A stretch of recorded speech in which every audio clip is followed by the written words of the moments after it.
안녕하세요. 김도경 목사입니다.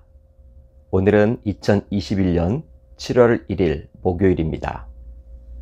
새롭게 시작한 7월 한 달 동안도 또 하반기에도 우리 주님과 동행하며 영육 모두 강건하셨으면 좋겠습니다.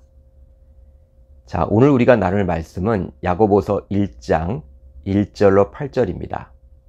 야고보서 1장 1절로 8절 제가 읽겠습니다. 하나님과 주 예수 그리스도의 종 야고보는 흩어져 있는 12지파에게 문안하노라. 내 형제들아, 너희가 여러 가지 시험을 당하거든 온전히 기쁘게 여기라. 이는 너희 믿음의 시련이 인내를 만들어내는 줄 너희가 알미라. 인내를 온전히 이루라. 이는 너희로 온전하고 구비하여 조금도 부족함이 없게 하려 함이라. 너희 중에 누구든지 지혜가 부족하거든 모든 사람에게 후히 주시고 꾸짖지 아니하시는 하나님께 구하라. 그리하면 주시리라. 오직 믿음으로 구하고 조금도 의심하지 말라. 의심하는 자는 마치 바람에 밀려 요동하는 바다 물결 같으니 이런 사람은 무엇이든지 죽게 얻기를 생각하지 말라. 두 마음을 품어 모든 일에 정함이 없는 자로다. 아멘. 하나님의 말씀입니다. 오늘은 이 말씀을 통해서 시험을 당할 때란 제목으로 은혜를 나누겠습니다. 오늘부터는 야고보서를 살펴보려고 합니다. 어제까지는 잠언서를 살펴보았는데요. 바로 지혜에 관한 여러 교훈들이었죠. 그런데 성경학자들의 주장에 따르면 야고보서도 신약의 지혜서라고 불리울 정도로 많은 보화를 담고 있습니다. 바로 구원받은 하나님의 자녀들이 붙잡고 살아가야 할 여러 실제적인 교훈과 가르침을 많이 담고 있죠. 따라서 야고보서는 신자로서 삶을 살아가는 데 있어 꼭 필요한 말씀이라고 볼 수 있습니다. 이제 바로 없기로는 야고보서를 통해서 우리 공동체의 모든 권속들이 하나님께서 원하시는 참된 지혜자들이 모두 되셨으면 좋겠습니다. 자, 오늘 본문 1절을 볼까요? 하나님과 주 예수 그리스도의 종 야고보는 흩어져 있는 12지파에게 문안하노라. 아멘. 야고보서 역시 서신서답게 발신자와 수신자를 기록해주고 있는데요. 야고보가 발신자이고 12지파가 수신자입니다. 그렇다면 이 야고보는 누구인가요? 바로 신약성경에는 야고보가 세 사람 등장을 하는데요. 세베대의 아들 야고보, 알페오의 아들 야고보, 그리고 주의 형제 야고보입니다. 이 세 사람 중에서 교회는 대대로 주의 형제 야고보가 이 편지를 썼다라고 믿습니다. 그리고 믿어왔죠. 야고보는 예수님 생전에는 예수님을 메시아로 알고 믿고 따르지도 않았어요. 오히려 예수님의 친동생이라는 사실이 예수님을 메시아로 보는 것을 방해했던 것이죠. 바로 너무 친숙하다 보니 예수님을 메시아로 인정할 수가 없었던 것입니다. 그만큼 친숙함은 신앙생활을 해나가는 데 있어서 오히려 방해가 되기도 하는 것 같아요. 실제 모태신앙으로 태어나서 어릴 적부터 교회 울타리 내에서 자라났던 신자들이 후에 신앙생활을 뜨겁게 하지 못하는 이유 가운데 하나가 바로 이런 친숙함 때문일 수도 있습니다.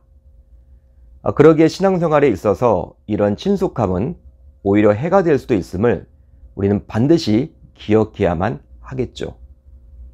이제 야고보는 예수님의 십자가와 부활과 성령 강림을 경험한 이후에 형이었던 예수님을 새롭게 이해할 수 있게 되었습니다. 즉 하나님의 아들인 주 예수 그리스도로 받아들이게 되었죠. 이제 이후로 야고보는 비록 예수의 12제자에는 속하지 못했음에도 불구하고 초대 예루살렘 교회의 담임 목사로서 베드로와 함께 가장 주도적인 지도자로서 활약하게 됩니다. 따라서 야고보를 보면서도 알 수 있지만 예수님을 인격적으로 만나는 것이 얼마나 중요한지를 다시금 느낄 수가 있는 것이죠. 그런데 이런 야고보가 자신을 다음과 같이 소개를 하고 있어요. 하나님과 주 예수 그리스도의 종. 야고보는 자신을 소개하면서 하나님과 주 예수 그리스도의 형제라고 표현할 수도 있었습니다. 맞는 말이기 때문이죠. 형제가 맞죠. 친동생입니다. 오히려 그렇게 하면 수신자들이 더 관심을 기울이고 이 서신서를 쉽게 받아들일 수도 있었을 거예요. 야고보 또한 사람이지 않습니까? 그러게 사람은 누구나 인정받기를 원하기에 종이 아니라 형제로 쓰고 싶은 유혹도 분명히 있었을 것입니다. 실제 요즘에도 유명한 사람을 안다고 사칭하는 사람들이 끊이질 않기에 야고보는 예수님의 친동생이 맞기에 주의 형제로 써도 되겠죠. 그게 틀린 말은 아니기 때문입니다. 그러나 오늘 말씀을 보게 되면 야고보는 이런 모든 유혹을 물리치며 주의 종이라고 자신을 소개해주고 있죠. 여기서의 종은 신하 정도가 아니라 노예를 말하는 것입니다. 노예입니다. 하인을 이야기하는 것이죠. 누가복음 17장 7절 이하를 보게 되면 예수님께서는 종에 대해서 말씀하시면서 종은 자신의 생각과 권리를 주장할 수도 없고 주인에게 절대 순종과 섬김을 해야만 한다라고 말을 해주고 있어요. 따라서 야고보는 이제 주의 종으로 자신을 소개하므로 그 주님의 말씀에 온전히 순종하겠다라고 선언한 것이죠. 이런 야고보의 생각에 우리 모두 동의를 하셔야만 합니다. 물론 저와 여러분들은 하나님의 자녀죠. 바로 예수 그리스도의 십자가의 죽음과 그 부활을 믿음으로 하나님의 자녀된 권세를 가지게 되었습니다. 그러게 하나님께서는 저와 여러분들을 자녀로 인정해 주시죠. 그렇지만 우리는 야고보처럼 언제나 하나님의 종이라는 생각으로 삶을 살아내야만 합니다. 왜냐하면 자녀는 부모의 말을 거역할 수도 있겠지만 종은 결코 그럴 수가 없기 때문이죠. 따라서 저와 여러분들은 종의 마인드를 가짐으로 하나님의 말씀에 100% 순종하려고 몸부림을 쳐야만 할 줄로 믿습니다. 이런 야고보는 이제 흩어져 있는 12지파에게 편지를 썼는데요. 본래 12지파는 구약의 이스라엘 민족을 가리키는 표현입니다. 그렇지만 그들이 예수를 가리켜서 주님이라고 부르게 되었으니 혈통적인 유대인들만을 뜻하지는 않겠죠. 그런데 그들이 흩어져서 살고 있었습니다. 그러기에 아무래도 고난의 상징인 광야 생활을 하고 있었던 것 같아요. 실제 히브리 민족의 역사가 나오는 구약 성경을 보게 되면 순환사라고 할 수 있을 정도로 많은 고통과 고난이 나오고 있죠. 따라서 야고보서는 우리 신자들의 삶에도 많은 고난이 있기에 현재를 살아가는 우리 신자들에게도 동일하게 주는 가르침이라고 볼 수도 있습니다. 자, 이제 본격적으로 말씀 안으로 들어가 보겠는데요. 오늘 본문 2절로 4절을 보게 되면 시험의 목적과 태도에 대해서 말씀을 해주고 있어요. 2절을 보면 이렇게 나오죠. 내 형제들아, 너희가 여러 가지 시험을 당하거든 온전히 기쁘게 여기라. 이 세상을 살아가다 보면 시험은 누구에게나 찾아오고 각자 다양한 형태로 예외 없이 또 다채롭게 찾아오곤 합니다. 야고보는 시험이라고 표현해주고 있지만 그냥 어려움이라고 보셔도 좋을 것 같아요. 그런데 어떤 시험인지 구체적으로 말을 해주고 있지 않죠? 그 대신 시험 자체보다도 어떻게 대응할지에 대해서 자세히 말씀해주고 있습니다. 그렇다면 이런 시험을 만나게 되었을 때 우리 신자들은 어떻게 하면 좋을까요? 불신자들과는 분명히 달라야 할 텐데 어떻게 해야만 할까요? 바로 온전히 기쁘게 여겨야만 합니다. 야고보는 명령형을 사용하여 다소 강하게 이야기를 해주고 있는데요. 그렇다면 어떻게 온전히 기쁘게 여길 수 있을까요?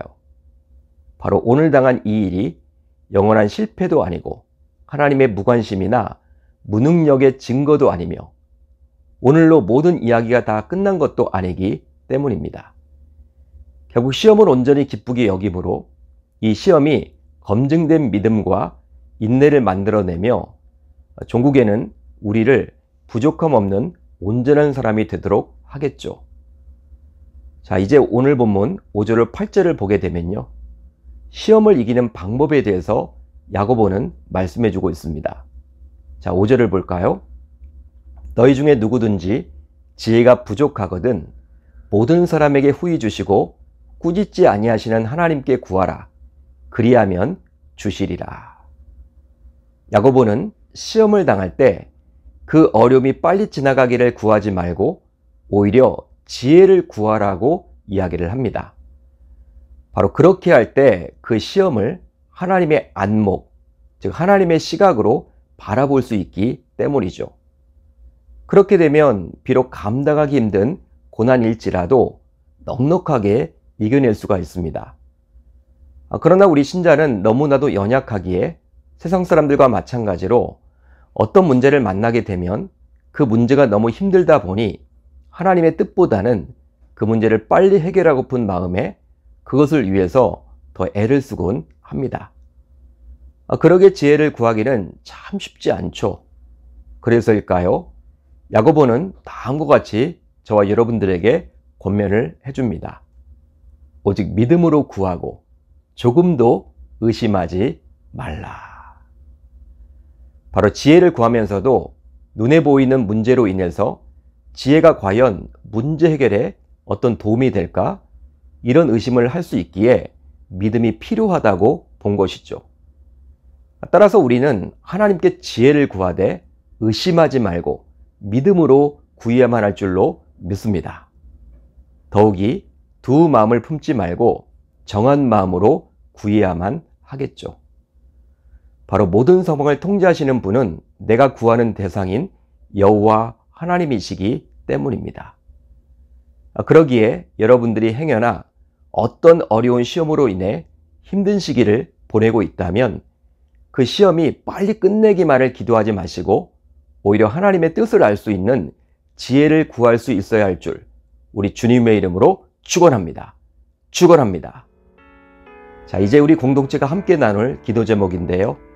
우선 시험을 만났을 때 주님께 믿음으로 지혜를 구하는 신자 되게 하소서. 다음으로 새롭게 시작된 7월 한 달도 주님께 온전히 맡길 수 있게 하소서. 오늘 하루도 주님 주신 그 은혜를 가지고 잘 살아내셨으면 좋겠습니다.